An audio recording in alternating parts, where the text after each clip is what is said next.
Nandiyan po yung horizontal, house and lot. Ang dignidad ng pamilya ay, lalo na ang Pilipinong pamilya, ay pag nagkaroon siya ng sarili niyang bahay. Kwento ng mga residente, dahil sa mababang interes sa pabahay, naging mas abot kaya ito para sa kanila.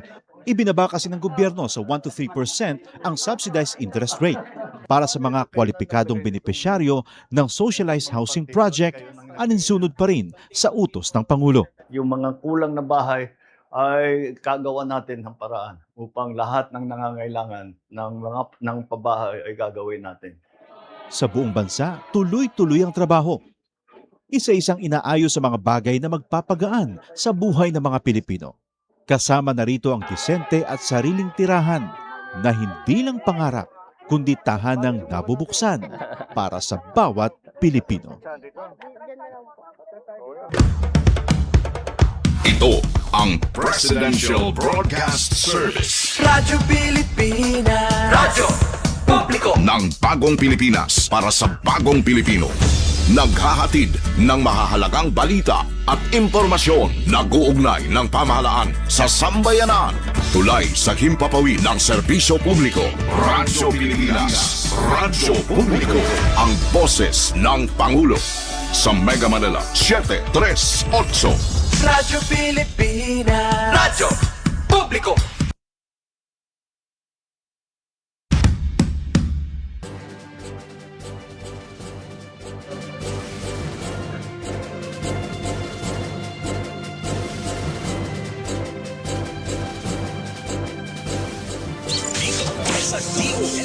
Saan bahagi ng Pagdagat. Ang DOST Miss Radyo.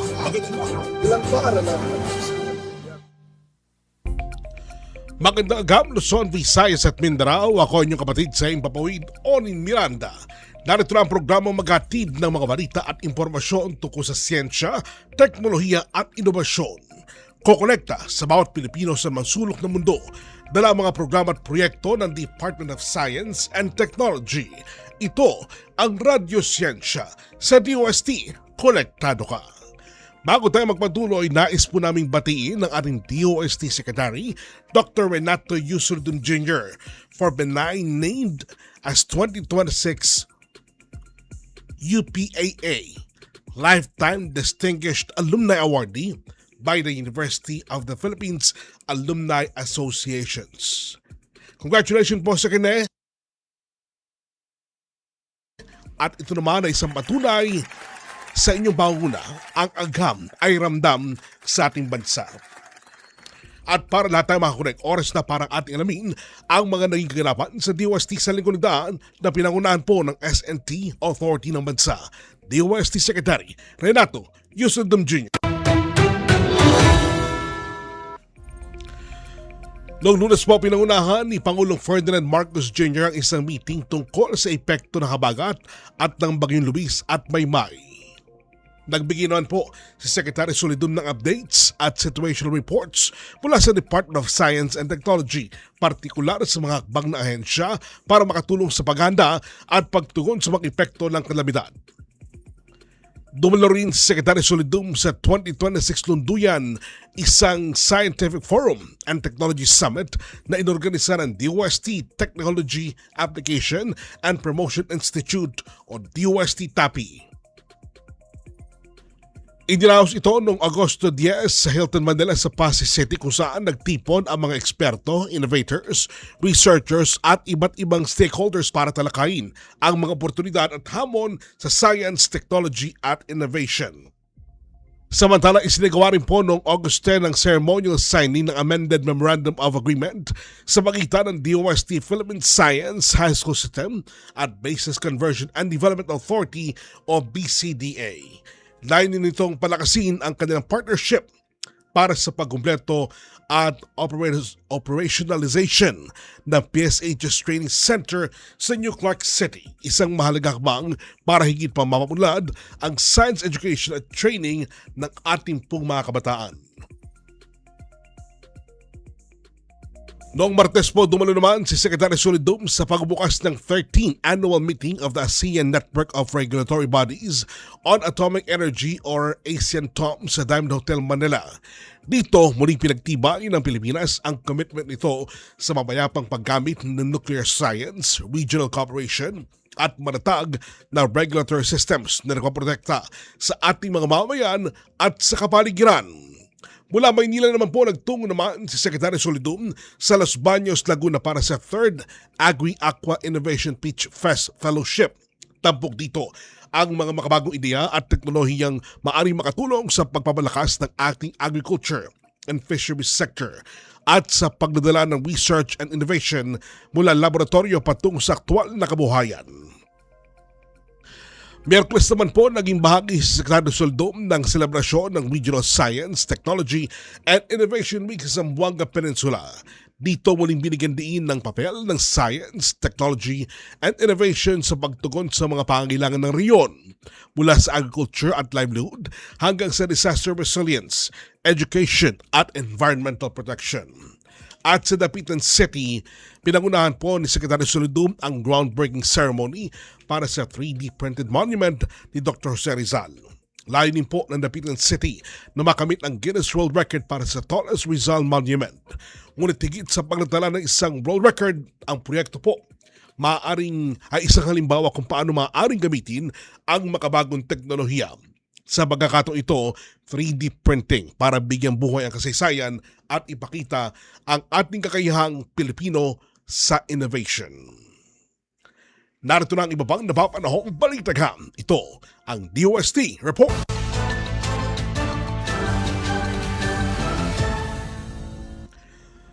Inanunsyo na ang pagbubukas ng isang bagong fire testing laboratory sa Los Baños, Laguna sa pangunguna po ng Department of Science and Technology Forest Products Research and Development Institute o DOST-FPRDI. Layunin ng fire testing laboratory na ito na ma-evaluate ang fire resistance, flame spread at smoke development ng mga lokal na construction material at gawa sa kahoy.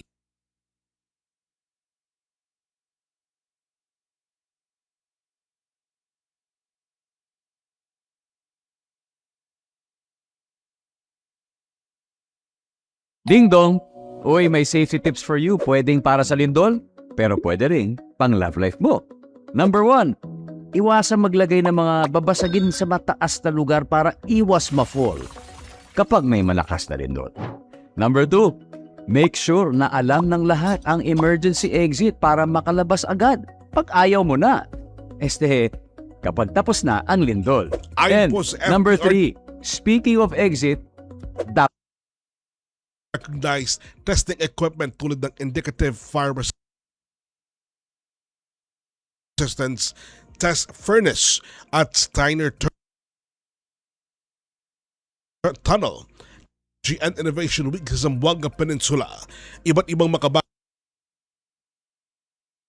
teknolohiya at inobasyon sa agrikultura, negosyo at disaster preparedness ang itinampok para mas mailapit ang agam sa mga mamayan. Ang buong detalye alamin sa DOST Report ni Javed Paipa. Sa pakikipagtulungan ng Zamboanga del Norte Provincial Government Office, ang 2026 Regional Science, Technology and Innovation Week o RSTW sa Zamboanga del Norte Convention and Sports Center sa Dipolo ang iba't ibang teknolohiya at inobasyon ng DOST sa rehiyon sa pamamagitan ng interactive exhibits, forums, technology demonstrations at iba't pang aktibidad. Ayon kay DOST Secretary Renato Yusuldum Jr., malaki na ang naitulong na agham at teknolohiya sa rehiyon sa pamamagitan ng mga proyekto sa ilalim ng setup o Small Enterprise Technology Upgrading Program, grants in aid projects, access o community empowerment through science and technology initiatives. The results in the Zamboanga Peninsula speak for themselves. Through 57 setup projects, grants in aid projects, and 31 CES initiatives, the government has injected nearly 245 million pesos into regional science and technology interventions. These efforts have generated over 4,200 jobs, enhanced enterprise productivity, and enabled assisted firms to yield over 1.12 billion in cumulative gross sales. Hindi nyo napapansin, maliit lang ang input pero ang laki ng kita. These are not just statistical milestones.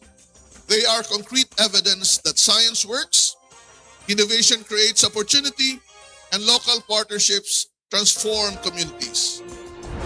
Ilan sa mga tampok na teknolohiya ay ang engineered bamboo technologies, bamboo charcoal na dinevelop ng DOST Forest Products Research and Development Institute. Kabilang rin sa mga ibinida ay ang Panahon mobile app at Hazard Hunter PH na makatutulong sa mga mamamayan na subaybayan ang panahon at malaman ang mga hazard sa kani-kanilang mga lugar. Kabilang din sa mga tampok ang smarter approaches to reinvigorate agriculture as an industry in the Philippines o SARAI Smart Agriculture Systems, isang programa na gumagamit ng makabagong teknolohiya at climate information upang matulungan ang mga magsasaka na mapabuti ang kanilang produksyon at ani. Bagamat po na sagana yung agrikultura dito sa Zamboanga Peninsula, hindi po talaga maiiwasan na nagiging susceptible po sila sa mga natural calamities and disasters. And ngayon po na may paparating na El Nino, and mas may malaking epekto po to na darating, lalo na po sa mga magsasaka dito sa Zamboanga Peninsula. So kaya mahalaga po si Project SARAI sa Zamboanga Peninsula po sa Region 9 kasi meron po tayong mga teknolohiya na maaaring makakatulong sa ating mga farmers. Isa na po yung El Nino Risk Assessment na kung saan nagbibigay po tayo ng mga advisories, nagbibigay po tayo ng mga ano po yung mga pwedeng gawin ng mga farmers kung paparating na po yung matinding El Nino. At kung saan nakakatulong po yung mga advisories na pwede nating maibigay sa mga farmers para maging handa po sila sa paparating na delubyo na El Nino. Dinaluhan ang selebrasyon ng mga estudyante, negosyante, researcher, mga lokal na pamahalaan at iba't ibang organisasyon. Bukas sa publiko ang event hanggang Biyernes, August 14, 2026. Ako po si Japet Paipa para sa DOST Report.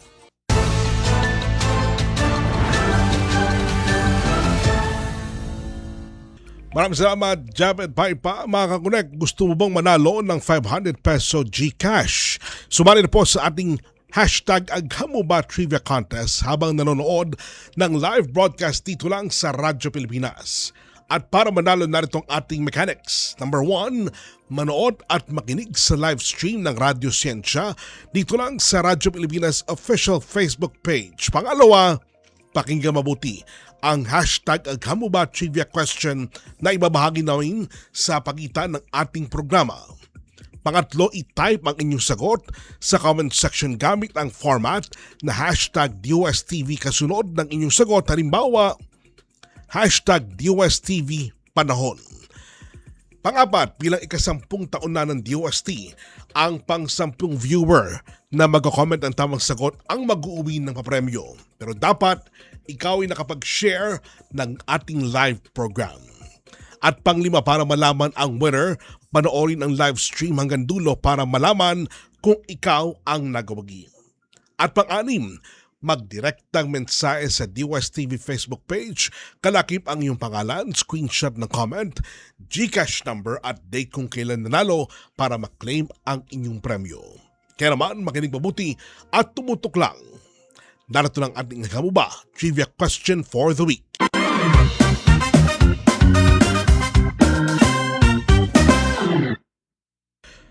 Makakunek, Aghamuba na kahit nasa tropical zone tayo, ang mga bagyong nararanasan natin ay nakadepende pa rin sa environment na nararanasan ng ating karagatan. Ngayong August 2026, inaasahan ang mas maraming pag-ulan dahil sa bagong daloy ng hangin dumaraan sa ating karagatan.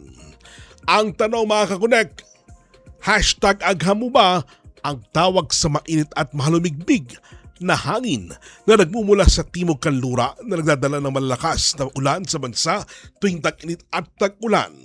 Kung alam mo ang sagot, i-comment mo na yan sa ating comment section at ang magwawagi makatatanggap ng 500 peso worth of GCash. Ang winner ay ating babagitin maya-maya lamang bago matapos ang ating programa.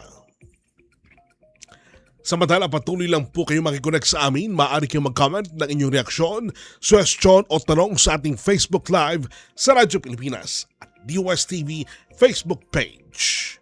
Sa ating pagbabalik, aalamin natin kung paano binabago ng agham, teknolohiya at inobasyon ang Northern Mindanao. Tutok lang dahil magbabalik agad ang Radyo Siyensya sa DOST. Konektado ka. Radyo Siyensya sa DOST. Konektado ka dito sa Radyo Pilipinas. Mga kababayan, si Ding Dong po ito. Alam niyo bang mataas ang tsansang magkasunog pagkatapos ng malakas na lindol? Kaya naman pagligtas ng bumalik sa loob ng bahay o building, i-check agad ang mga kawad ng kuryente. Kung may nakitang sira, patayin ka agad ang main switch. At ang pinaka-importante, i-report ito sa otoridad. Huwag mo nang i-DIY yan, ha? Naku, baka mas malaking problema pa ang sumabog. Tandaan, i-check ang sira, patayin ang main switch, i-report sa otoridad. #panatag ang may alam.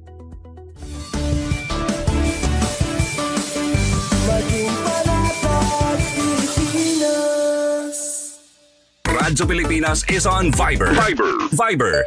One tap and swipe. Nandyan na lahat. Receive credible news and information. Pati mga trending topics at videos. Sure na meron dito niyan. Stay on track with Radyo Pilipinas on Viber.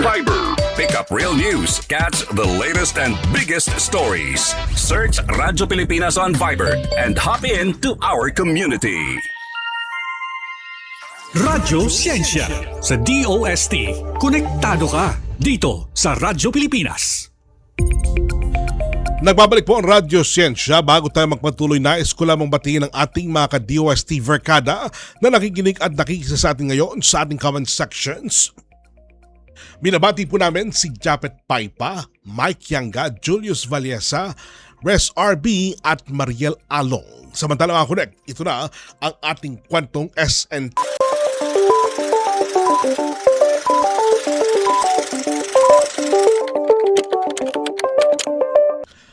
Ngayong hapon, maglalakbay tayo patungo sa Island Born of Fire, ang magandang isla ng Camiguin. Aalamin natin ang mga naging kaganapan sa Regional Science, Technology and Innovation Week o RSTW 2026. Mula sa isla concept, disaster preparedness hanggang sa mga makabagong teknolohiya at suporta sa ating mga local MSMEs. Bukod dyan, aalamin rin natin ang mga programa ng DOST sa riyon katulad ng CES program at Setup program. Kaya naman para talakayin yan, makasama natin ang Provincial Director ng DOST Camiguin na si Ms. Joanne Catherine Arbanag. Magandang hapon po. Magandang hapon po, Pini Catherine.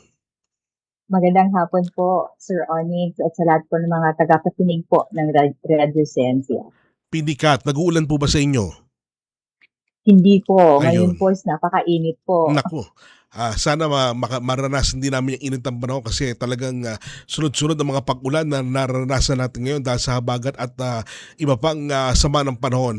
Pero Pinikat, pag-usapan natin itong Camiguin. Gaano na ka-vibrant ang siyensya sa Camiguin ngayong kasabay ng RSTW 2026 at ano ba ang isla concept nito? Ang sa July 22 to 24 po, dito po natin yung venue po ng Regional Science, Technology and Innovation Week.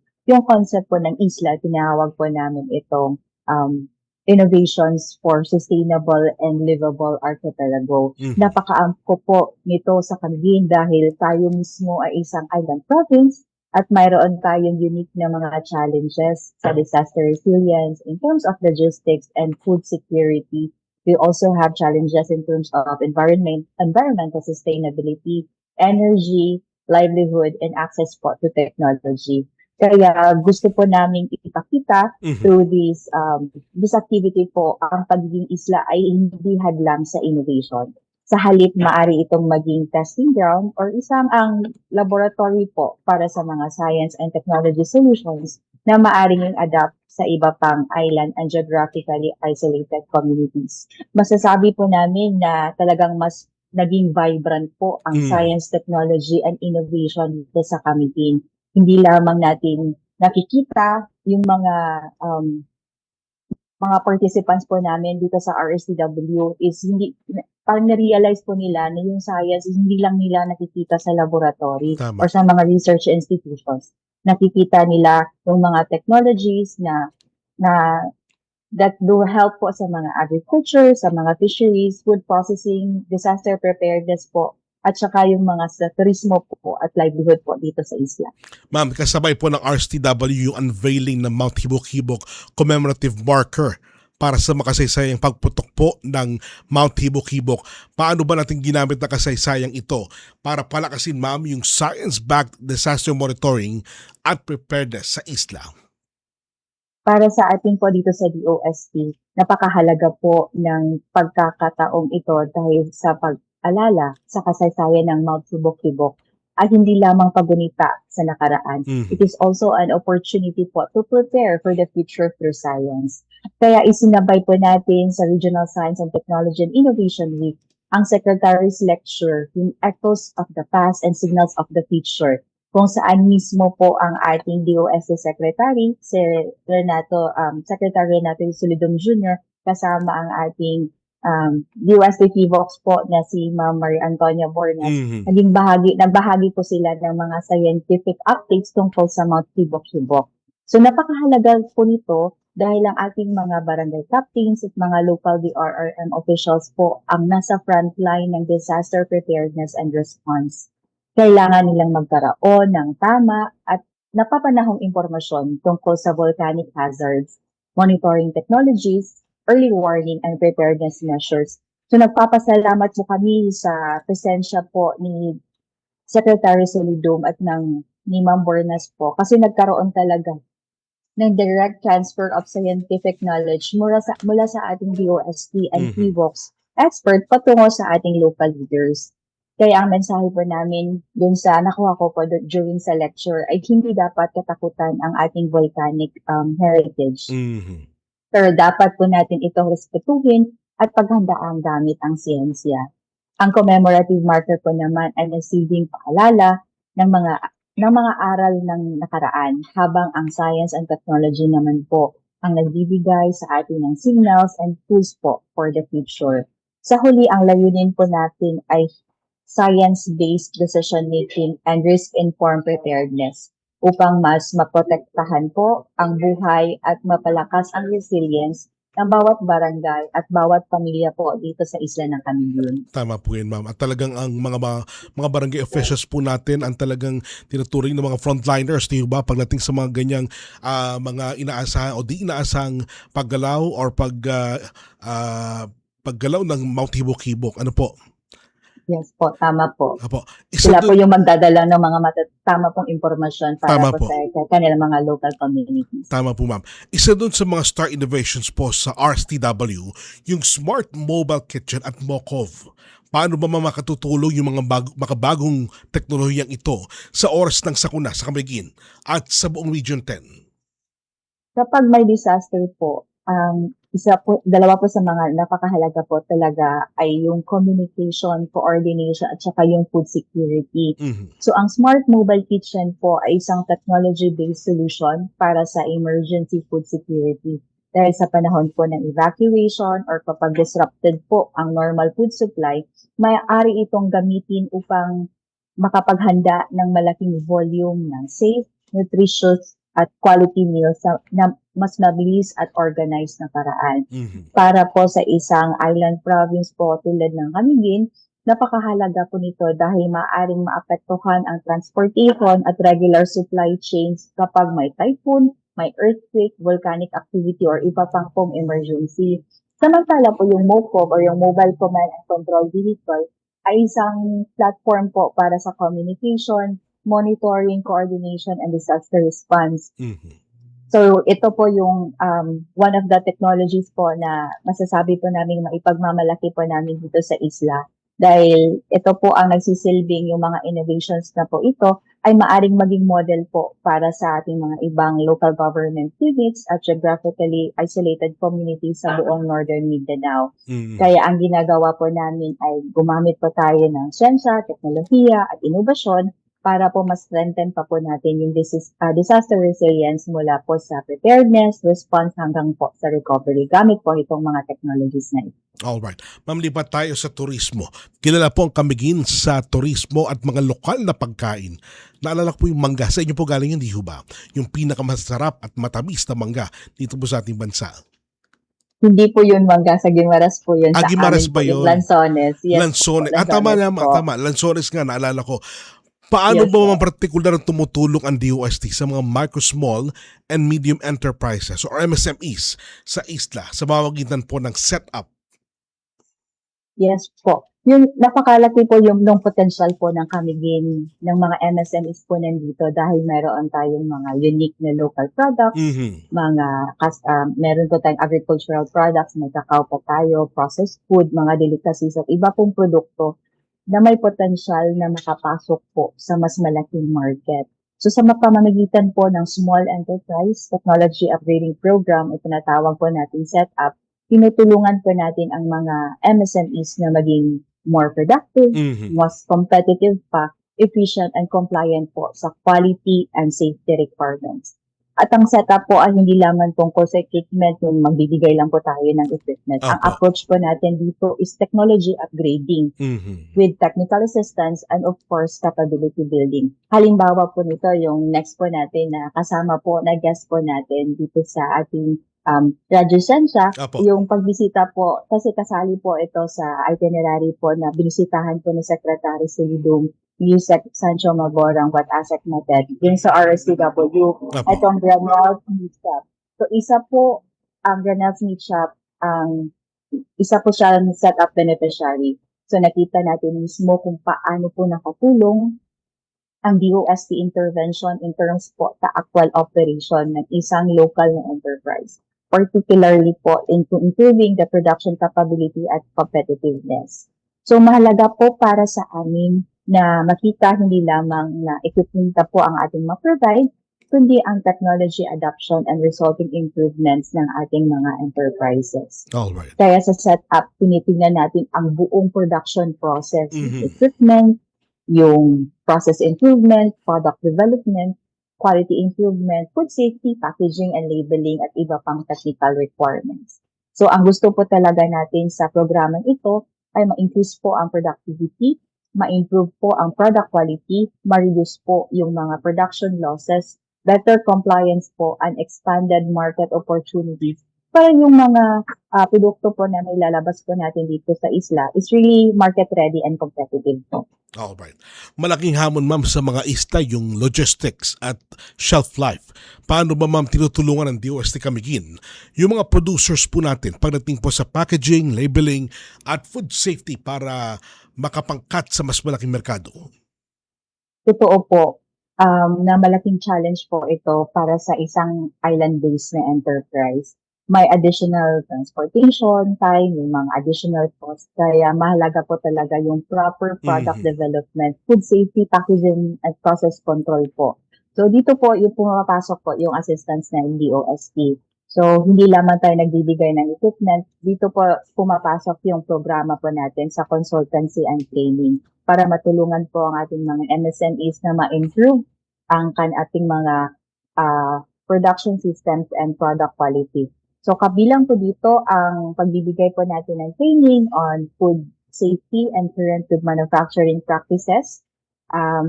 Isa po din dito yung Manufacturing and Productivity Extension Program po natin kung saan tinutulungan po natin yung mga MSMEs, yung mga enterprise na matukoy ang inefficiency sa kanilang manufacturing or production process at makahanap po ng intervention para po mas tumaas pa po yung kanilang productivity. Alright. So, ito po yung mga halimbawa po sa mga assistance po natin na maibibigay sa ating mga MSMEs para ma-improve po ang kanilang shelf life po sa kanilang mga produkto. Opo. Pini Catherine, bago lang din po ang PSTO Camiguin Innovation Hub. Paano ba ito magiging sentro ng digital innovation at smart island transformation para po sa mga estudyante, researchers at mga MSMEs? Yung establishment po ng PSTO Camiguin Innovation Hub ay napakahalaga dahil gusto po natin magkaroon ang Camiguin ng sariling physical and institutional platform for innovation. So sa DOST po, naniniwala po tayo na hindi sapat na mayroon tayong technologies, kaya mayroong ding space, people, networks, and mechanisms po kung saan yung mga teknolohiya, ang mga ideas po ay maaring ma-develop, ma-test, ma-adapt, at eventually ma-commercialize po or deployed sa ating mga communities. Yung Innovation Hub po ay nagsisilbing convergence space ng ating mga estudyante, ng ating mga researchers, ng mga innovators, MSMEs and LGUs, yung mga academe natin at ating other stakeholders. So halimbawa po sa ating mga estudyante na may idea, may researcher na may technology, may mga MSMEs na may production problem, yung gagawin lang po nila is pumunta lang po sila sa aming Innovation Hub. At doon po ay magkape po tayo, mag-discuss po tayo sa mga ideas at ililink po namin yung mga ideas po nila, yung mga researchers po natin para po yung yung mga idea nila is maging feasible po at ma-adapt din po ng ating mga target market saka yung target communities po natin. Ayan. So abangan po natin, ma'am, ang mga latest innovation mula po sa Camiguin. At para sa mga Camiguinon, ma'am, na gustong lumapit o humingi ng tulong sa DOST Camiguin, ano po ang proseso at saan sila pwede makapag-ugnayan? Napakasimple lang po kung ano yung mga interested po natin ng mga stakeholders po, yung mga customers po natin. Lumapit at makipag-usap lang po talaga sila sa amin. Kung kayo po ay mga MSME, ay sila po estudyante, researchers, so pumunta lang po sila at makipag-ugnayan po doon po sa ating Provincial Science, Technology and Innovation, Provincial Science and Technology Office po sa Camiguin.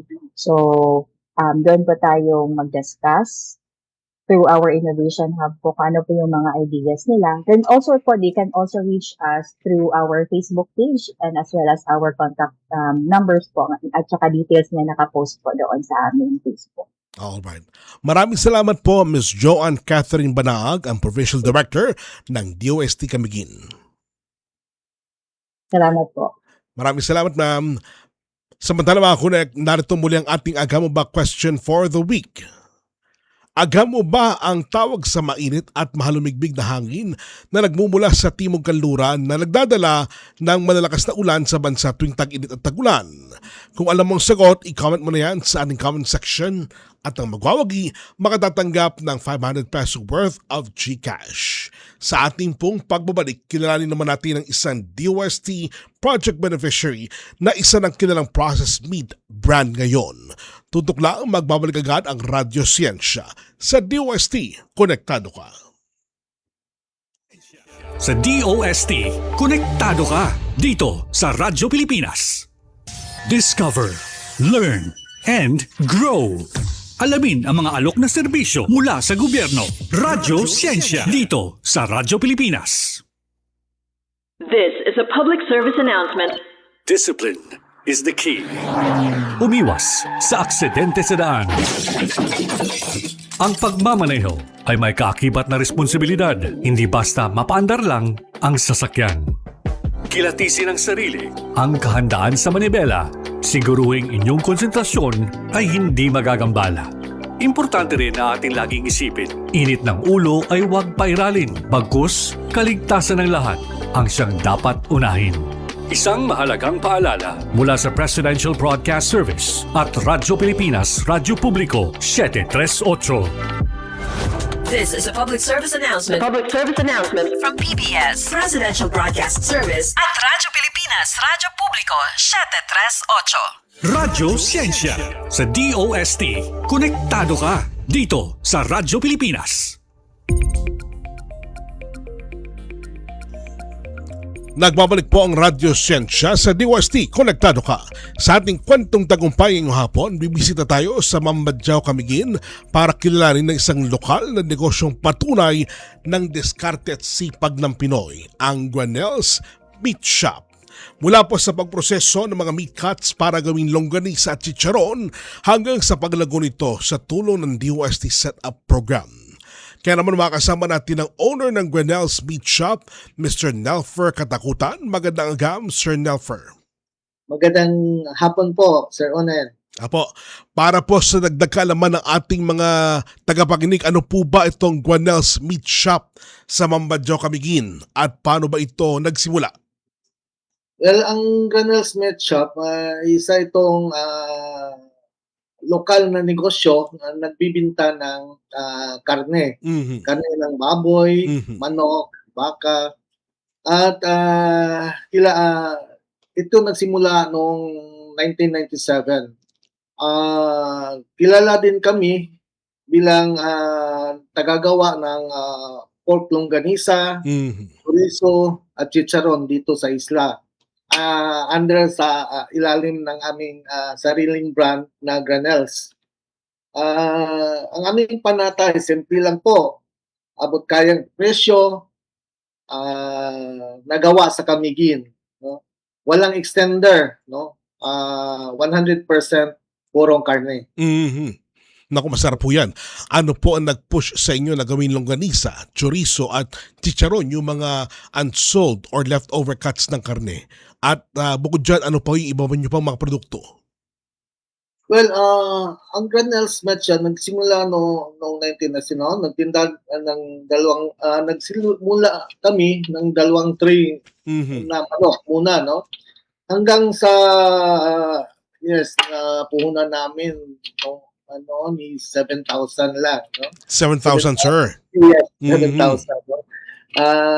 Noong tumama ang bagyong Nana, no, noong 2002,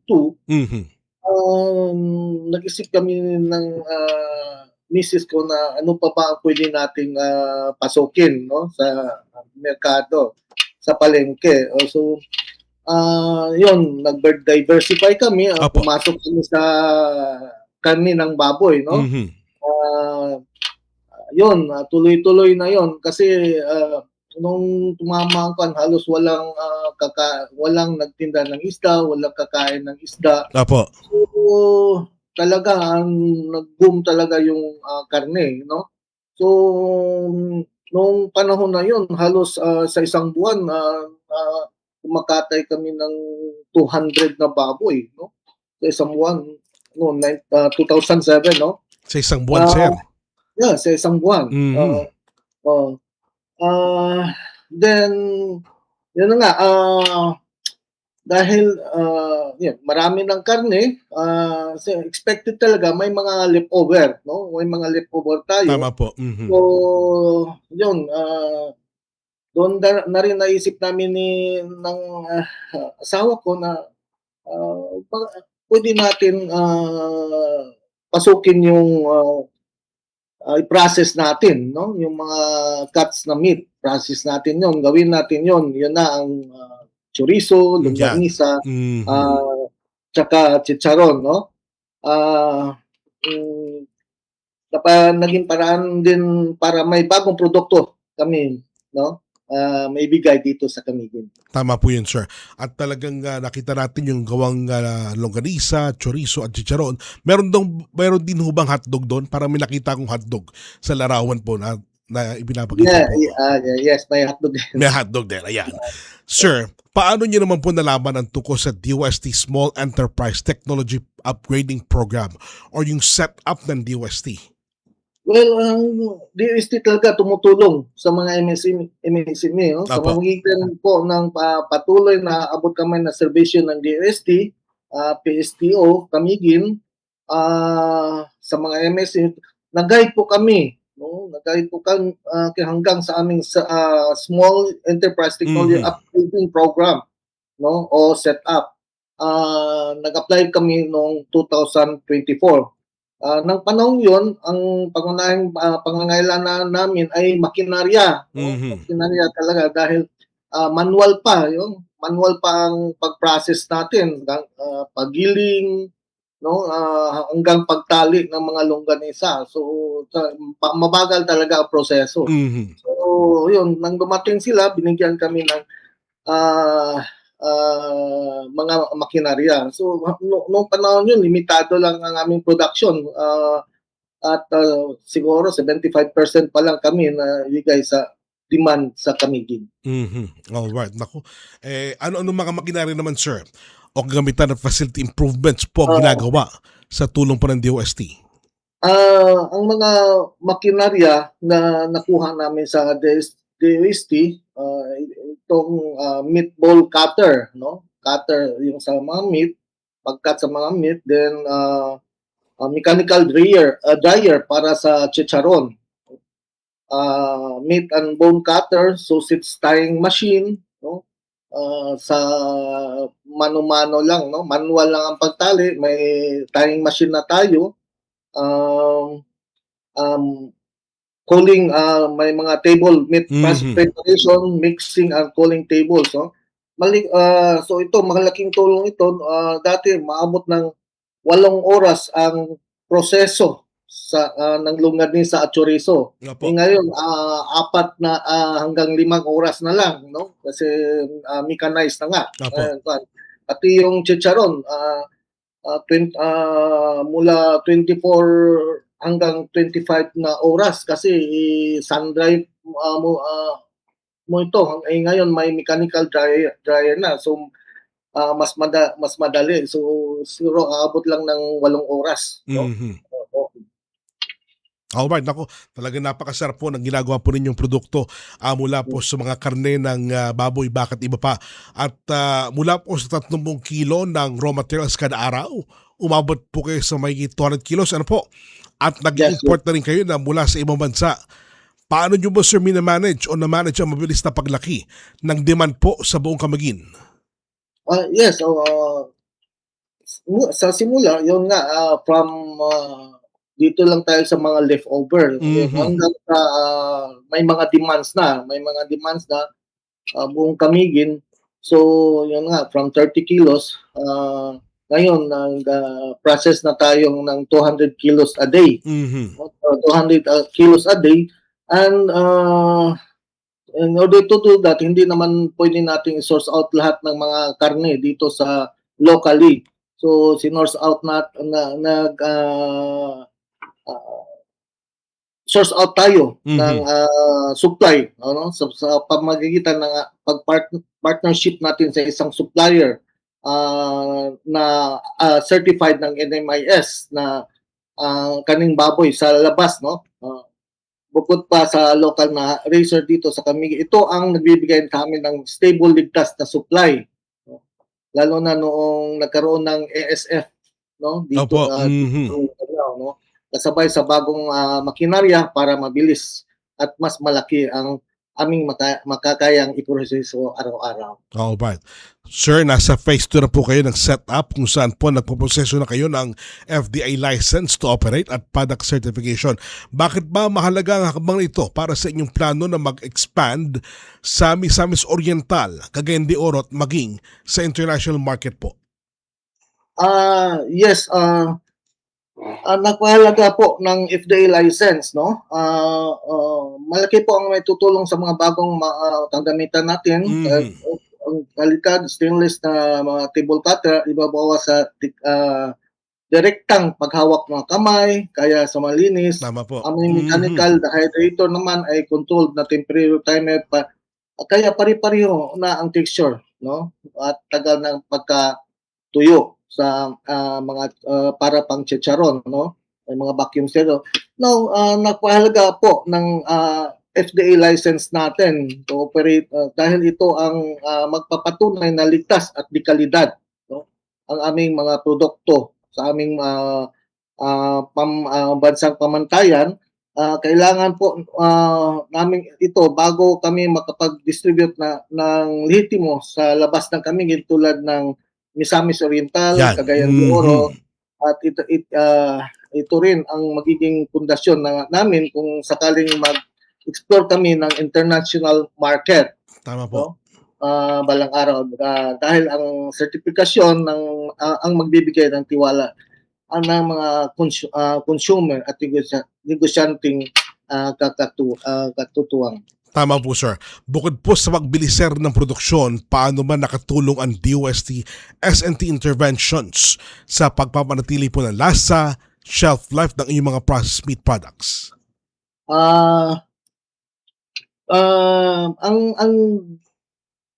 Sa pamagitan ng pagbibigay nila ng mga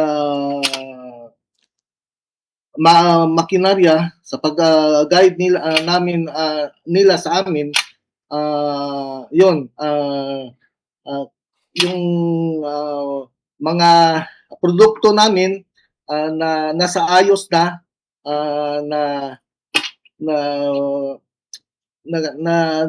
increase na ang aming production. No? Patuloy kami nagpapaunlad sa aming production at kalidad at target namin lumawak sa aming market share dito sa Kamin habang hinahabol ang papalaking demand, no, para sa mga gustong bumili o mag-order. Ayan. Alright, sir. Pero bago po ka namin kayo pakawalan, saan pwedeng po bang bumili o umorder ng Grenell's Meat Shop products? Yes, ang makikita po ang Grenell's Meat Shop na mga produkto doon sa aming pwesto sa palengke. May mga branches din kami sa Mahino, Katarman, Pinsilan, Sagay, and din ang ilang resort at karinderiya sa isla. Tumanggap din po kami ng online orders, delivery.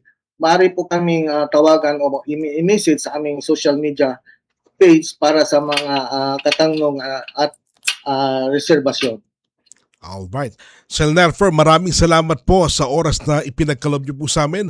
Baka may gusto pa kayong batiin at pasalamatan, nasa inyo pa pagkakataon.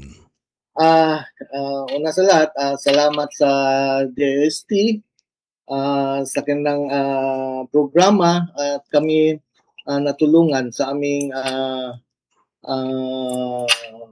paglago sa aming negosyo. Alright. Maraming salamat po, Ginoong Nelfer Katakutan, ang owner ng Grenell's Meat Shop sa Mamadyo, Camiguin. Maraming salamat, sir. Thank you, sir. Hanggang sa susunod na pagkakataon. Batiin po natin din si PD Catherine Banaag, ang PD po ng DOST Camiguin.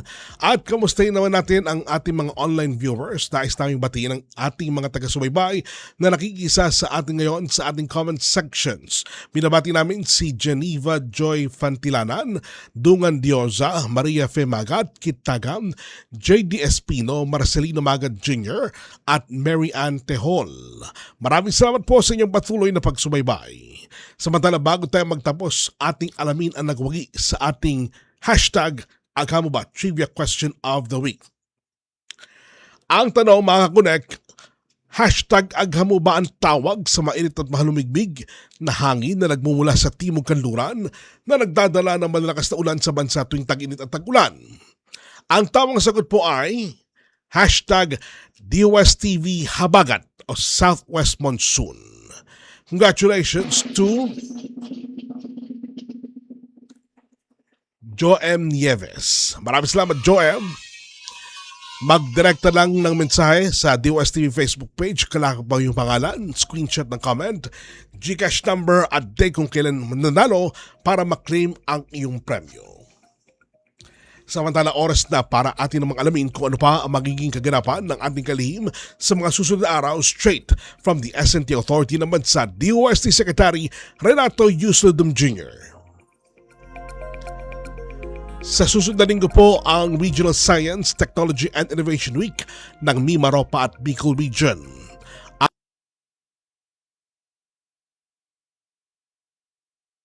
Ang mga selebrasyon pong yan ay pangunahan po ni Secretary Renato Solidum Jr. Mga kakunag, yan po ang naging gamuan ng ating programa.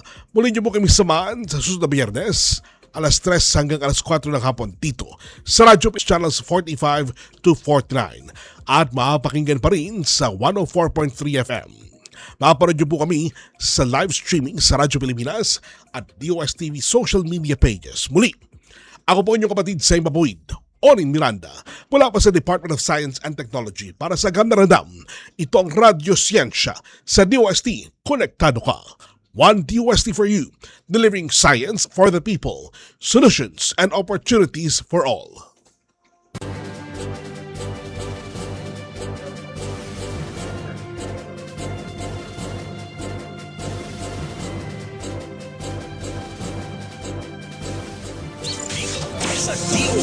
Saan bahagi ng ang DOST sa radyo. Ilang ba naman? You know you're always... Ito ang Presidential Broadcast Service Radyo Pilipinas. Radyo Publiko. ng Bagong Pilipinas para sa Bagong Pilipino. Naghahatid ng mahahalagang balita at impormasyon na guugnay ng pamahalaan sa sambayanan. Tulay sa himpapawid ng serbisyo publiko.